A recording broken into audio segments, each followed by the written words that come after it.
What movie are you talking about? Hello. Today we're talking about The Green Knight. It's beautiful, bizarre, and it's all I can think about.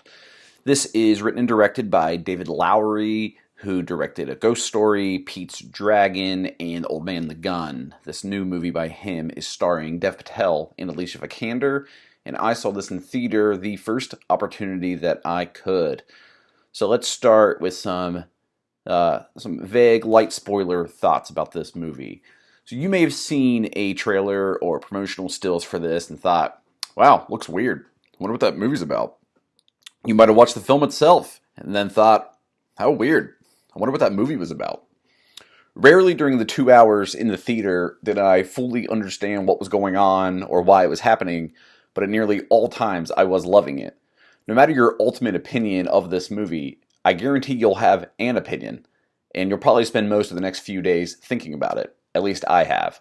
I've actually seen two other movies in theater since watching this, and The Green Knight is still all that I can think about. Now that it's had time to sit with me, and I've gotten my head around the plot points a little bit more, I like the movie even more.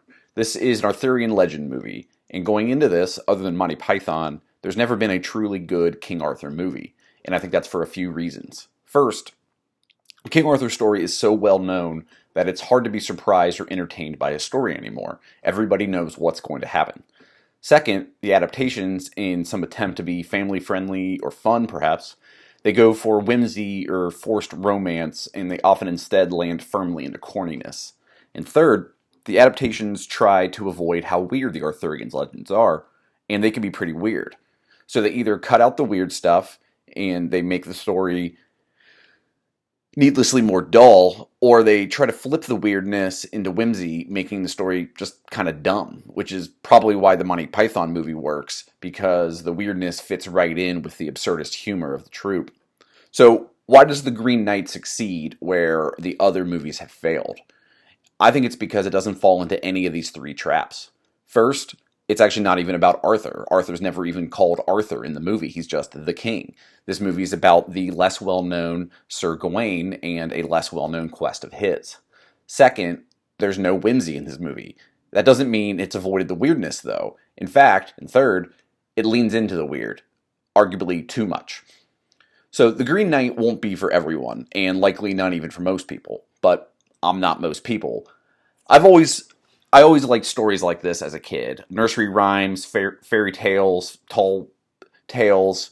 So I always get excited when movies evoking these childlike stories get made until I remember that I'm not a child anymore, so the movie is probably not going to be for me. So when I heard there was a serious adult take on one of these stories that doesn't take out any of the weirdness, sign me up. And what makes this movie rewarding and possibly frustrating for other people is that it refuses to explain itself. What did it mean when Gawain went into that pond? What does the fox represent? Who was that random woman? We don't really know because the movie doesn't really say. But that's why it's fun and a rewarding watch for me. I think I know what some of these things mean, and you might think you know what some things mean, but who knows who's right or if anyone is right. The journey is the destination and all that. So let's move on to spoiler thoughts. So if you plan on watching this movie and don't want anything spoiled, maybe click out now and come back later. So what do I think that this movie means? The Green Knight, like a lot of Arthurian legends, is about chivalry, honor, and what it takes to be a knight. But this version asks us what the point of being a knight is and what the goal of being a knight is.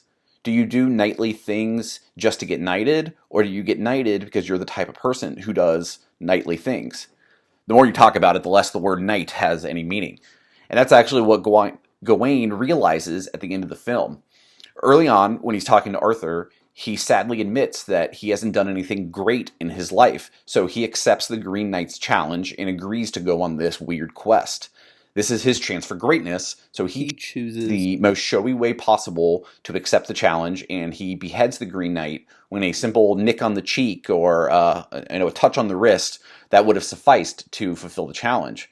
Because Gawain cares more about the prestige of the challenge than he does the future consequences. He believes that completing this quest will make him a true knight, but it's all a circular arrangement. The quest is set up by the Green Knight and is to go find the Green Knight, where the Green Knight will hit you in the same way that you hit him. This isn't accomplishing anything real. It isn't solving some problem or retrieving an item or learning something new. The Green Knight doesn't even pretend that it'll serve some purpose. And on his way to the Green Chapel, Gawain comes across various people and obstacles, but he has no interest in actually helping these people, engaging with them, or the environment. He only cares about getting to the end of the road, because getting to the end of the road will make him a great man, because he promised to get to the end of the road. It doesn't occur to him that being chivalrous or generous or brave is more significant and worthwhile than completing this almost arbitrary task that he's agreed to, a task that is directly sold to him at the beginning as being simply a game. So when he finally reaches the end of the journey, failing test after test, he has to present himself to die, and he asks the Green Knight, is this all it is? He realizes how pointless the quest actually is. He agreed to come get his head cut off just so he could say that he agreed to come get his head cut off. What's the point of that? Who is that for? He'll finally be the brave Sir Gawain, but what good does that do to a dead guy? Then in a twist on the standard life flashing before your eyes sequence, Gawain doesn't see what brought him to this point, which is what the rest of the movie was, but instead he sees what his life would be like from that point on if he chooses the coward's way out and if he refuses to finish the game. He can tell people that he completed a great quest. He can tell them that he beat the knight and nobody will know any better. The knight's not going to tell anyone. And that's his whole goal, is to be able to tell people that that's what he accomplished. Then he would be treated like the knight that he wants to be. He can rule a kingdom, he can control armies, he can have children that will then grow up to take over the kingdom. But he knows that deep inside he will not be the knight that everyone believes him to be. So all the riches and all the spoils, all of it will be flavorless, lifeless. He'd be a knight in name only, an empty vessel with a gold-plated name tag. He'd be standing on the shoulders of giants and calling himself tall. And that's not the life that he wants. He now knows what it means to be a knight. He's willing to die to reach that glorious standard. But the movie goes another step beyond this. The standards of being a knight are virtually meaningless, especially in modern America, which is where I'm watching it, and probably in England too. The Green Knight doesn't even care if Gawain agrees to lose his head or if he runs away with his tail between his legs. Either way, it's just a game. It always has been. Gawain's internal struggles are not the knight's concern. Your desire to be a knight is pointless, Gawain. Don't waste your time chasing these fake standards and fake titles. It's really a fascinating exploration on the point of the Knights of the Round Table. And maybe not a great lesson for your kids, but on the other hand, maybe it is.